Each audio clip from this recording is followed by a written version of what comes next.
কী অবস্থা বন্ধুরা? কুমিল্লা শহরে থাকি কিন্তু পিৎজা খাবো না, এটা কি হয়? তা আজকেও চলে আসলাম পিৎজা খাওয়ার জন্য। আর আজকে এসে প্রথমে হচ্ছে ভাঙতির জন্য ঘুরতে ঘুরতে শেষ, কারণ রিক্সাওয়ালা আমার কাছে ভাঙতি নেই। তো আমাকে ভাঙতির জন্য দোকানদারের কাছে যেতে, কিন্তু দোকানদাররা ভাঙতি দিচ্ছে না। এই দোকানে যাচ্ছি, ওই দোকানে যাচ্ছি, এদিক দিয়ে কুকুর একটা দাঁড়িয়ে আছে আমার সাথে। তো তারপর ভাঙতি নিয়ে আসলাম, ভাঙতি নিয়ে এসে রিক্সাওয়ালা মামাকে তার টাকাটা দিলাম। এই কুকুরটাও আমার মতো এক দোকান থেকে অন্য দোকানে ঘুরপাক করতেছে খাওয়ার জন্য, আর আমি ঘুরছিলাম ভাঙতির জন্য। কারণ আমার কাছে ভাঙতি ছিল না, 1000 টাকার নোট। তো শেষমেশ একটা দোকানে ভাঙতি ফেলাম। তো তারপর ওনার থেকে ভাঙতিটা নিয়ে রিক্সাওয়ালা মামাকে দিয়ে তারপর চলে আসলাম পিৎজা পার্কে। তো প্রথমে ঢুকে গেলাম তোমার লিফটে। পিৎজা পার্কটা 3য় তলায়। আপনাকে পিৎজা পার্কে যেতে হলে অবশ্যই লিফট বা সিঁড়ি ইউজ করতে হবে। তো তারপর চলে আসলাম পিৎজা পার্কের মেইন গেটে।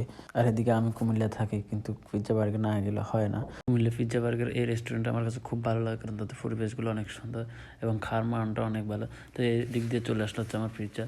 তা আমিও খেতে শুরু করলাম পিৎজা। আজকে অবশ্যই পিৎজাটা প্রচুর স্বাদ লেগেছে, যা বলে বোঝাতে পারবো না আপনাদেরকে। আল্লাহ হাফেজ।